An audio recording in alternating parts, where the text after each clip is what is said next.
His breath was warm against my ear, his voice barely a whisper as his fingers traced along my spine. "Tell me what you're thinking right now, Clara." The question hung between us, heavy with something that had nothing to do with therapy.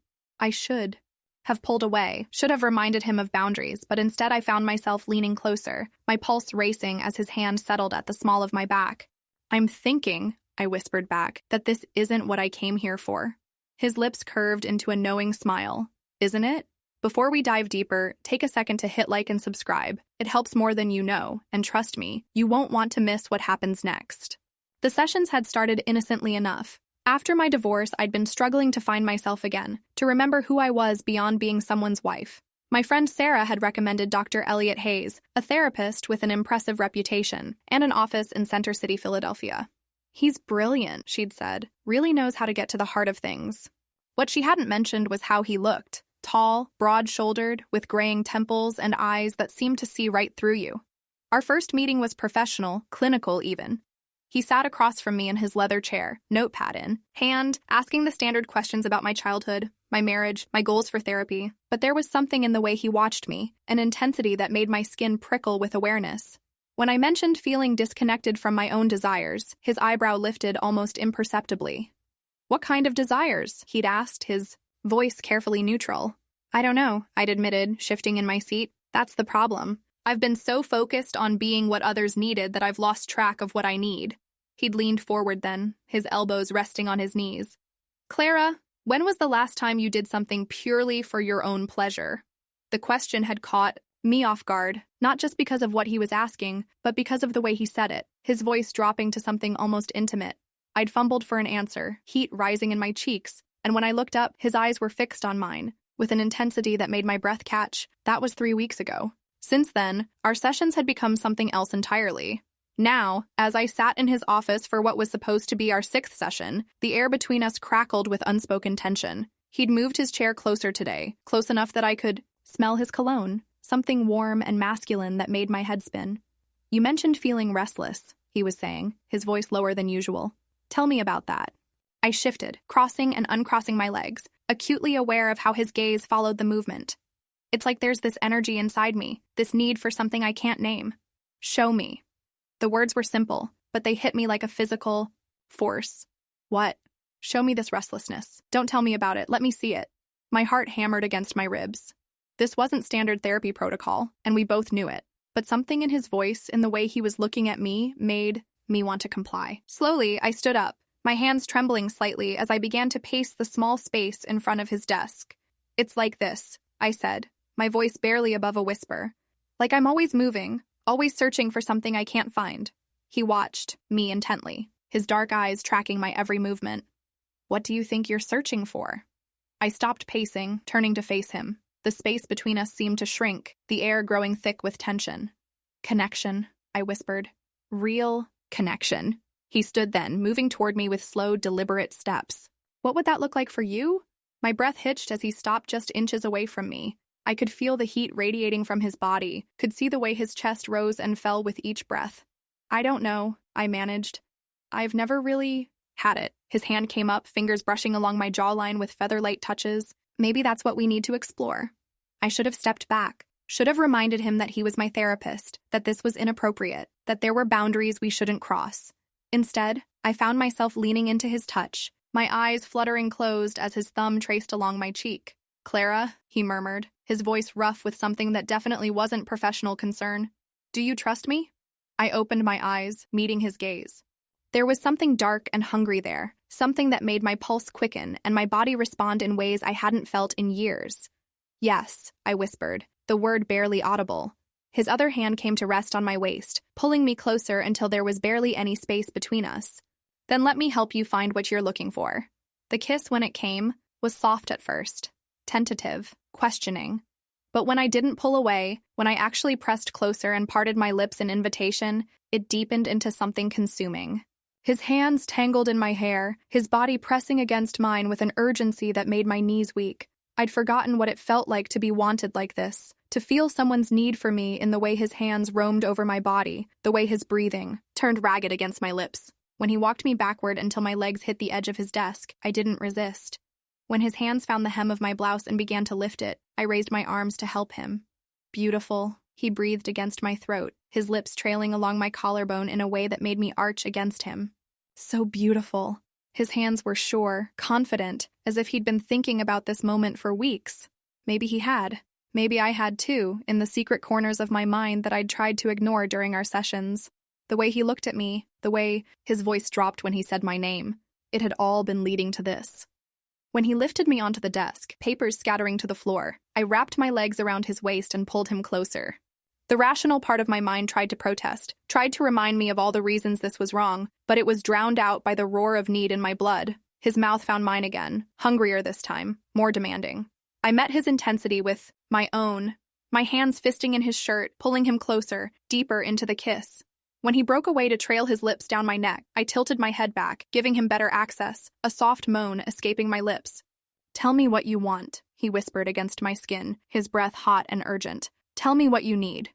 "You," I gasped, the word torn from somewhere deep inside me. "I need you." His hands were everywhere then, tracing along my ribs, skimming, over sensitive skin, leaving trails of fire in their wake. Every touch sent shockwaves through my system, awakening parts of me that had been dormant for so long I'd forgotten they existed. When his fingers found the clasp of my undergarments, he paused, looking up at me with eyes dark with desire.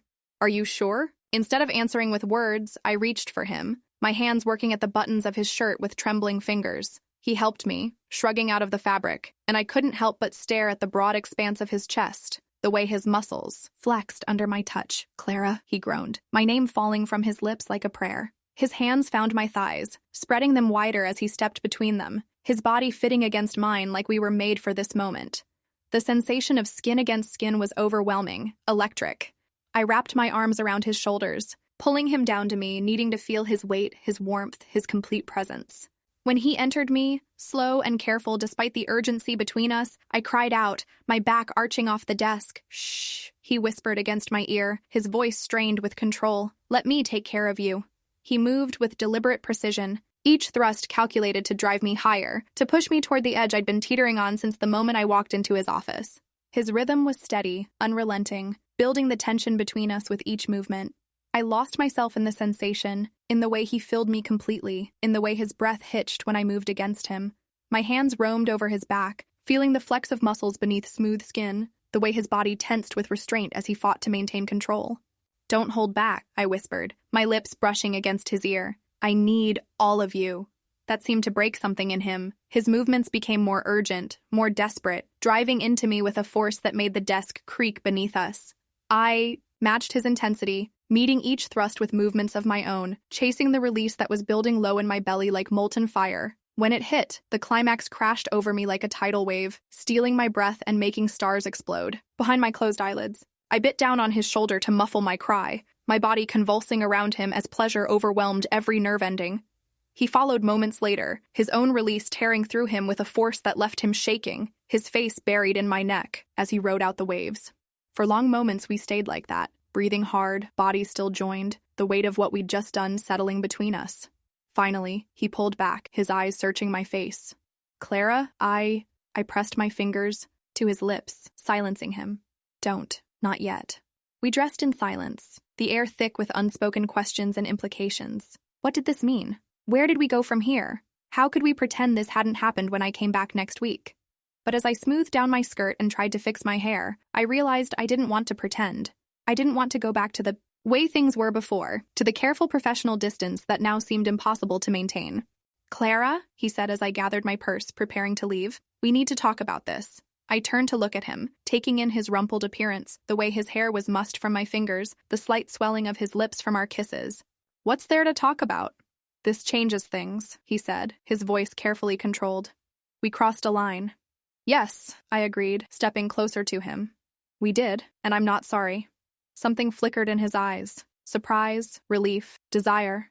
"You're not, are you?" I challenged, moving close enough to touch him, to feel the heat still radiating from his body. His answer came not in words, but in actions. His hands found my waist again, pulling me against him, his mouth crashing down on mine in a kiss that was hungry, desperate, full of need that hadn't been satisfied by what we'd just shared. When we broke apart, we were both breathing hard again. "This is complicated," he said, his forehead resting against mine. "I know," I whispered. "But I don't care. I could lose my license," he continued, But his hands were still on me, still holding me close. "Then we'll be careful," I said, my fingers tracing along his jaw. "We'll be discreet." He searched my eyes, looking for something, doubt, hesitation, regret, but all he found was determination and a desire that matched his own. "This is insane," he murmured, but he was already leaning down to kiss me again. "Maybe," I agreed against his lips, "but it's the sanest I've felt in years." The next week, I sat in the same chair across from his desk, both of us pretending we could go back to the way things were. But the tension was still there, crackling between us like electricity. Every time he leaned forward, every time our eyes met, every time he said my name in that low, intimate voice, I felt the heat pooling low in my belly. "How are you feeling about last week?" he asked, his voice carefully professional. But I could see the hunger in his eyes. "Conflicted," I admitted, crossing my legs and watching the way his gaze flickered downward. "But not regretful."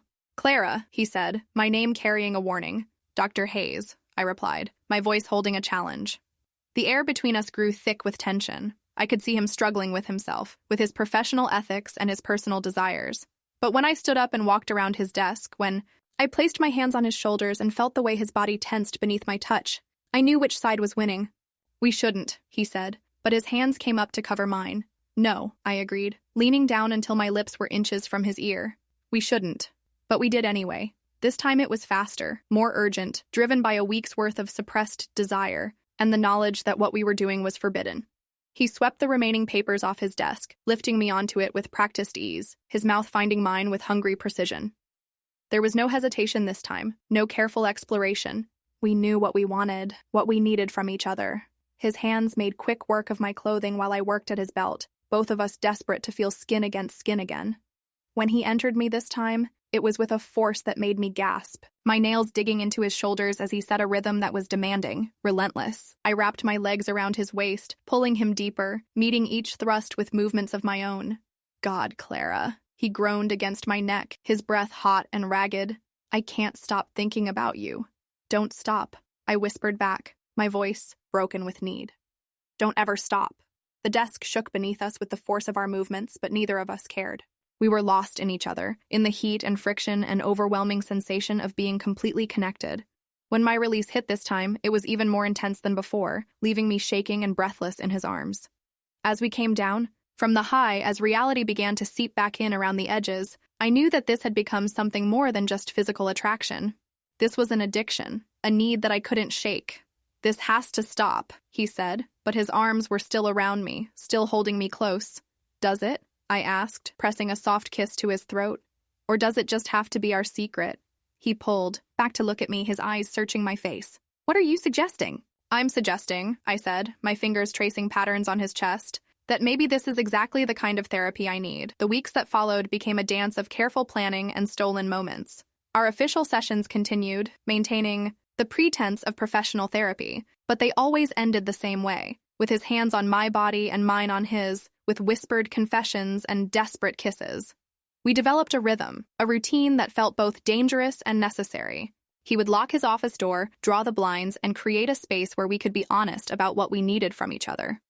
The therapy couch became our sanctuary, the place where I learned things about myself that no traditional therapy could have taught me. "Tell me what you discovered this week," he would say, his voice low and intimate as his hands worked at the buttons of my blouse. "I discovered," I would whisper back, "that I've been starving without realizing it. And what are you hungry for?" "This," I would breathe against his lips. "You. Us. This feeling of being completely alive. Each session built on the last, each encounter more intense than the one before." He taught me things about my body, about pleasure, about the connection between mind and physical sensation that I'd never experienced before. Under his guidance, I learned to ask for what I wanted, to express my needs without shame or hesitation. "Don't hold back," he would murmur as his mouth worked its way down my body. "Tell me exactly what you need." And I would, my voice growing stronger, more confident with each session. "I need you to go slower. I need you to touch me here. I need you to look at me while you're inside me." He was an attentive student of my responses, learning what made me gasp, what made me arch against him, what made me lose control completely. And I became equally attentive to his needs, to the way his breath hitched when I touched him in certain ways, to the sounds he made when I took him in my mouth, to the way his eyes rolled back when I moved above him with just the right rhythm.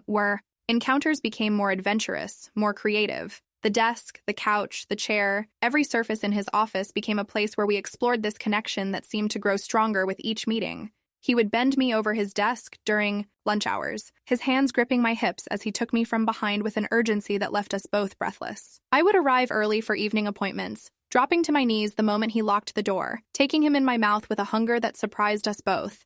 "This is becoming dangerous," he said one evening as we lay tangled together on the therapy couch, our bodies still humming with satisfaction. "Everything worthwhile is dangerous," I replied, tracing lazy circles on his chest. "The question is whether it's worth the risk." He was quiet for a long moment, his fingers combing through my hair.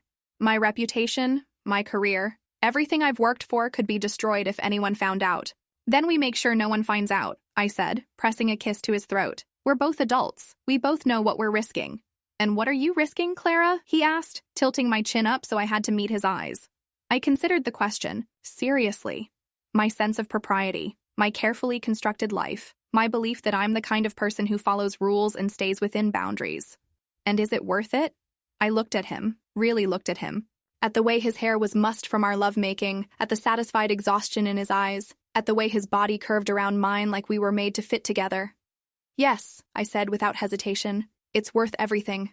But as the weeks turned into months, I began to realize that what we had created wasn't just about physical satisfaction. Somewhere between the stolen kisses and whispered confessions, between the careful planning and desperate encounters, I had fallen in love with him. Not just with the way he made my body feel, but with his intelligence, his intensity, the way he saw parts of me that I'd kept hidden even from myself. "I love you," I whispered one afternoon as he moved inside me with that slow, deliberate rhythm that drove me to the edge of sanity. He stilled, his eyes searching my face. "Clara, I know it's complicated," I said, my hands framing his face. "I know this isn't supposed to be about love, but I can't help it. I love you." He kissed me then, deep and desperate, and I could taste his own confession in the way his mouth moved against mine. When he finally pulled back, his voice was rough with emotion.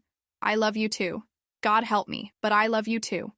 The admission changed everything and nothing. We were still bound by secrecy, still constrained by the professional boundaries we were violating, but now there was something deeper between us, something that made every touch, every kiss, every whispered word more meaningful. "What do we do now?"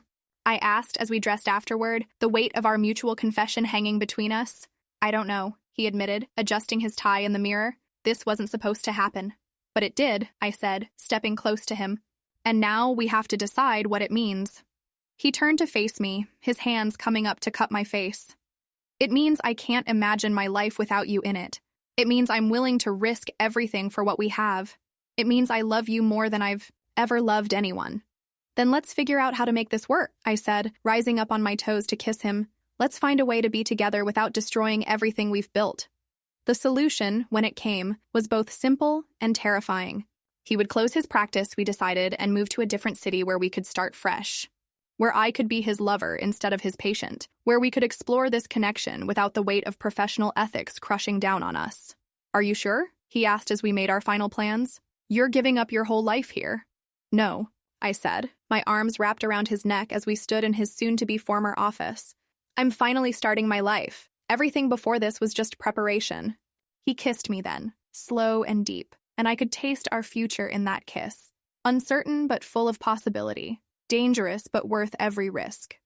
As we stood there together, surrounded by the boxes that held the remnants of his professional life, I realized that sometimes the best therapy isn't about talking through your problems or analyzing your past. Sometimes it's about finding someone who sees exactly who you are and loves you anyway. Someone who challenges you to be braver, bolder, more alive than you ever thought possible. "Ready?" he asked, his hand finding mine. "Ready," I said, and meant it. What would you do if your therapist crossed that line? Would you stop it or surrender to the connection?